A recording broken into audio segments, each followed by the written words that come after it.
Hey guys, welcome back to another video. So last weekend we celebrated some birthdays and we wanted cheesecake. And what's a better time than any to learn how to make cheesecake than for somebody's birthday? Because if they like it, they love it, they feel loved, and if they don't like it, well, hopefully you'll get a memorable story out of it. So first of all, cheesecake recipes online are very confusing. They don't tell you like how much graham cracker crumbs to use. It will say like, oh, 5 graham crackers, 14 graham crackers. But like, are all graham crackers just uniformly the same weight and size? I don't know, whatever. I had a packet of graham cracker crumbs that was 400 grams. I just dumped the entire thing in there, and then I combined that with some nuts that I had grinded down, and you'll see some chunks because I thought that would add texture to the crust, and I think it was a pretty good idea. You should try it. I did roast them before grinding them down. So more annoying stuff, different recipes online told me different amounts of butter to use. Some said like 50 grams of melted butter, 60 grams of melted butter, 80, one even said 100 grams of melted butter, but I guess the number doesn't really matter, whatever. The point is for the mixture to hold together after you incorporate the butter. So I just added butter a little bit at a time, as you can see, until the mixture held together. So now it's time to move our mixture into the cake pan. I'm gonna be honest, did make a mistake here because like I said, I don't know if I'm just stupid or the instructions for cheesecake just suck online, but I thought I didn't have enough crumbs because as I was forming the shell around the cake, along the walls of the cake pan, I thought it was not tall enough. So then I decided I needed more crumbs, but I don't have more graham cracker crumbs. So I literally went into the pantry and I blended down every single cookie and biscuit in there. That included some digestive biscuits, which I don't love, so I only used some digestive biscuits, but then I used a variety of cookies and biscuits. And let me tell you the ending result, the crust tasted so good. So I did make a mistake, but very sneakily off camera I went and I blended down a bunch of cookies and digestive biscuits to create more crumbs and make this really tall shell, which was so stupid, but it's okay, the cake was not damaged by any way, and I was rewarded for my mistake with a very nice tasting crust. So up next I'm gonna whip up the cream cheese, and apparently it's very important that the cream cheese is room temperature when you do this, which yeah, that's a normal protocol for baking in general, so that's at least one instruction I was able to follow well. You can just go ahead and use a stand mixer here. My hands are a stand mixer, I don't need a stand mixer. I will use my hands here, so if you don't like that, gross warning incoming.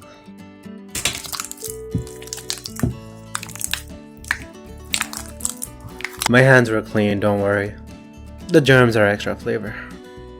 So we're almost done with the cream here. We just have a few things to add, but every ingredient I'm gonna add one at a time and blend it as I go. That's because I want the cream to be really fluffy and almost like a cloud by the end. So I need to add 4 eggs that I'm gonna blend in one at a time. I also put in some sour cream, some vanilla, a little bit of salt, and I'm just blending them one by one so that I get a really nice fluffy, velvety, is that the right word? I don't know if that's the right word. So while you watch me do that in the background, I think now is a perfect time for the random fact of the video.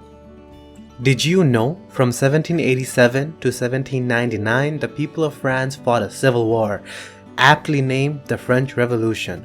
During this time, the peasant class was upset with the distribution of wealth and political power, especially the privilege of cakes. That's right, only the nobles could have cakes. They were so angry in fact that they invented the guillotine and a more badass motto that everybody to this day knows: liberty, equality, fraternity, and cakeity, the right to cake. That's right, the French Revolution was fought over the distribution of cakes. Very true. So forgot to mention, but I did bake the crust for about like 8 or 10 minutes. Again, these instructions on cheesecake so unclear. Some say 5, some say 8, some say 10, some say don't even bake it, just put the crust in the fridge. But just to be sure, I did bake the crust for 8 minutes at 350 degrees, and I took it out and then it smelled really nice. And now I'm just pouring the cream into the crust. And if you look closely, you'll see that I'm using a ladle instead of just dumping the whole thing in. Because I had coffee this day, and I normally don't have coffee because coffee makes me really hyper. So I was really hyper when I was recording the video originally on that day. But by this part, I was like crashing and I was really tired. So I was like just pouring little by little.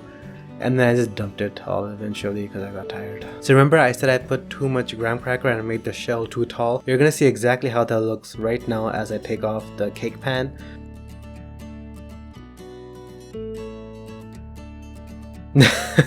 So that's how it looks, but don't worry, I was able to just break off the extra bits and pieces. It looked fine. The cake was fine. The cake was not damaged in any way. No harm, no foul.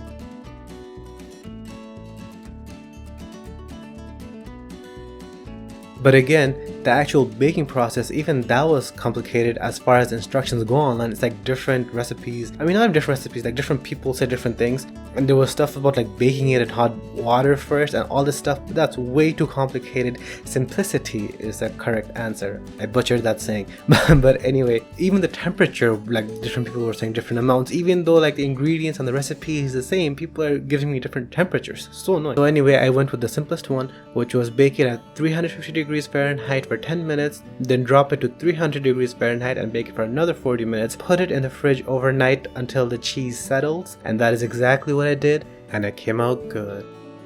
So that's the video. I hope you enjoyed. If you did, please leave a like, comment, and subscribe. If you didn't enjoy, sorry. Sorry for wasting your time. That's 6.5 minutes you're never getting back. Nice and easy, but more importantly, nice and lazy.